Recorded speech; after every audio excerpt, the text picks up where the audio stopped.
Hello friends, days വിത്ത് മീയിലേക്ക് എല്ലാവർക്കും സ്വാഗതം. 10th prelims exam ഒക്കെ കഴിഞ്ഞ ശേഷം എന്റെ റൂമിന്റെ കോലമാണ് ഈ കാണുന്നത് കേട്ടോ. അപ്പൊ ഇന്ന് നമ്മൾ പുതുതായിട്ട് പഠിക്കാനായിട്ട് റൂമൊക്കെ ഒന്ന് ക്ലീൻ ചെയ്യാനാണ് പോകുന്നത്. നിങ്ങൾക്കറിയാലോ, 10th പ്രിലിംസിന്റെ ചലഞ്ച് ഒക്കെ നമ്മൾ സ്റ്റാർട്ട് ചെയ്തെങ്കിലും എനിക്ക് ഇടയ്ക്ക് ഹോസ്പിറ്റലിലൊക്കെ കിടക്കേണ്ടി വന്നു. കുറെ ഹെൽത്ത് ഇഷ്യൂസ് ഒക്കെ ഉണ്ടായിരുന്നു. അതുകൊണ്ട് നമുക്കത് കണ്ടിന്യൂ ചെയ്യാൻ പറ്റിയില്ല. പിന്നെ അതിനുശേഷം പിന്നെ അധികം സമയമില്ലായിരുന്നു. അങ്ങനെ ഞാൻ പിന്നെ വീട്ടിലിരുന്ന് തന്നെ പഠിക്കുമായിരുന്നു. അതുകൊണ്ട് നമുക്ക് വളരെ വലിയൊരു ബ്രേക്ക് വന്നു യൂട്യൂബിലേക്കൊക്കെ വീഡിയോ എടുക്കാൻ ആ സമയത്ത്. കാരണം ഓൾറെഡി കുറെ ദിവസം ഹോസ്പിറ്റലിലൊക്കെ ആയിട്ട് പോയി. പിന്നെ വളരെ കുറച്ച് ദിവസമാണ് എൻ്റെ കയ്യിലുണ്ടായിരുന്നത്. അപ്പൊ ഞാൻ ആ സമയം മാക്സിമം പഠിക്കാനായിട്ട് നോക്കിയത് കൊണ്ടാണ് നമ്മൾ വീഡിയോ ഒന്നും ഇടാതിരുന്നത്. അപ്പൊ നിങ്ങൾക്ക് എക്സാം എഴുതിയിട്ടുണ്ടെങ്കിൽ നിങ്ങൾക്ക് എത്ര മാർക്ക് സ്കോർ ചെയ്യാൻ പറ്റി എന്നൊക്കെ കമന്റ് ഇടണം കേട്ടോ. എനിക്ക് 72 മാർക്കാണ് കിട്ടിയിട്ടുള്ളത് കേട്ടോ. ഇനി മെയിൻസിന് വേണ്ടി പഠിക്കണോ, എത്ര കട്ട് ഓഫ് ഉണ്ടാവും എന്നൊക്കെ എനിക്ക് അറിയത്തില്ല. എങ്കിലും ഞാൻ ചോദിച്ച കുറെ പേർക്ക് 80 മാർക്ക് എബോവ് ഒക്കെ ഉണ്ട്. അതുകൊണ്ട് ഡൗട്ടാണ്. അതുകൊണ്ട് കുറച്ച് ഡിപ്രഷനൊക്കെ ആയിട്ട് കുറച്ച് ദിവസം പഠിക്കാണ്ട് ഇങ്ങനെ ഇരുന്നു. അതല്ലേലും അങ്ങനെയാ, ഏതെങ്കിലും എക്സാമിന് നന്നായിട്ട് പഠിച്ചു പോയി പരീക്ഷ എഴുതും. വീട്ടിൽ വരുമ്പോൾ കുറെ നെഗറ്റീവ്സ് ഒക്കെ കാണും, അല്ലെങ്കിൽ മാർക്ക് കുറവായിരിക്കും. ഇത്തവണ നെഗറ്റീവ്സ് അത്ര ഇല്ലായിരുന്നു. എനിക്ക് 3 ക്വസ്റ്റ്യനാണ് ആകെ തെറ്റിയത്. എങ്കിലും വിചാരിച്ചത്ര അല്ലെങ്കിൽ കട്ട് ഓഫ് കടന്നു കിട്ടാനുള്ള മാർക്ക് കിട്ടില്ല. അങ്ങനെ ഒരു സിറ്റുവേഷൻ വരും. അപ്പൊ കുറച്ച് ദിവസം ഡിപ്രഷൻ അടിക്കും, പിന്നും മോട്ടിവേറ്റ് ആവും, പിന്നും പഠിക്കും, പിന്നെയും ഇതാവസ്ഥ. എത്ര ദിവസം ഇങ്ങനെ പഠിക്കും, എത്ര നാൾ ഇങ്ങനെ കണ്ടിന്യൂ ചെയ്യും എന്നൊന്നും അറിയത്തില്ല. But now I M okay.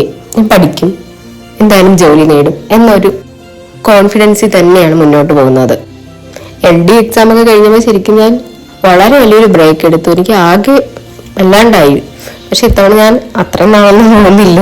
ശരിക്കും ഒരുപാട് പഠിച്ചിട്ട് നമ്മൾ ഒരു ചെറിയൊരു ബ്രേക്ക് എടുത്താൽ തന്നെ നമ്മുടെ ബ്രെയിനിലുള്ള പകുതി സാധനം പോകും. അതിൻ്റെയൊക്കെ ബ്രേക്ക് എടുക്കാതിരിക്കുന്നതാണ്. അതുകൊണ്ട് ഞാൻ ഒരു 2-3 ദിവസമൊക്കെ ബ്രേക്ക് എടുത്തുള്ളൂ. അതിനുശേഷം സ്റ്റഡി സ്റ്റാർട്ട് ചെയ്യുകയാണ് ചെയ്തത്. ഞാൻ ഈ വീഡിയോ നേരത്തെ റെക്കോർഡ് ചെയ്ത് വെച്ചു, പക്ഷെ എനിക്ക് എഡിറ്റ് ചെയ്യാൻ പറ്റാത്തത് കൊണ്ടാണ് ഞാൻ ഇത് ലേറ്റായി ഇടുന്നത് കേട്ടോ. അപ്പൊ ഇനി വീണ്ടും ഒന്നിന്ന് തുടങ്ങണ്ടേ. ഇനി സെക്രട്ടറി അസിസ്റ്റന്റിന് വേണ്ടിയാണ് പ്രിപ്പയർ ചെയ്യാൻ പോകുന്നത്. അപ്പൊ നമ്മുടെ സ്റ്റഡി ടേബിളൊക്കെ ക്ലീൻ ചെയ്യുകയാണ്. നിങ്ങൾ ആരൊക്കെ സെക്രട്ടേറിയറ്റ് അസിസ്റ്റന്റിന് പ്രിപ്പയർ ചെയ്യുന്നുണ്ട് കമന്റ് ചെയ്യണം കേട്ടോ. പ്രിപ്പറേഷന്റെ ഫസ്റ്റ് എന്ന് പറയുന്നത് സിലബസ് പ്രിന്റ് ചെയ്ത് വെക്കുക എന്നുള്ളതാണ്. അതിനുശേഷം വ്യക്തമായൊരു പ്ലാനിങ് ഉണ്ടാക്കുക, അതനുസരിച്ച് പഠിക്കുക. പഠിക്കുന്ന പോർഷൻ നമ്മൾ എന്ത് ചെയ്യുക, സിലബസിൽ അണ്ടർലൈൻ ചെയ്തോ ഹൈലൈറ്റ് ചെയ്തോ പോവുക. അതിനോടൊപ്പം കറണ്ട് അഫയേഴ്സിൽ അപ്ഡേറ്റ് ആയിട്ടിരിക്കുക. ഞാൻ ഡിഗ്രി പ്രിലിംസ് മാത്രമല്ല 10th മെയിൻസിനും കൂടി നോക്കുന്നുണ്ട്. അതുകൊണ്ട് സയൻസ് വിഷയങ്ങളും കൂടി പഠിക്കുന്നുണ്ട്. നാളെ മുതൽ ഡെയിലി 6 hour പഠിക്കണം എന്നൊക്കെയാണ് ഇപ്പോൾ പ്ലാൻ ചെയ്ത് വെച്ചേക്കുന്നത്. നിങ്ങൾക്ക് ഇപ്പോൾ 6 hour പഠിക്കാൻ പറ്റിയില്ല, മിക്കവാറും എൻ്റെ അവസ്ഥ അങ്ങനെയാണ്.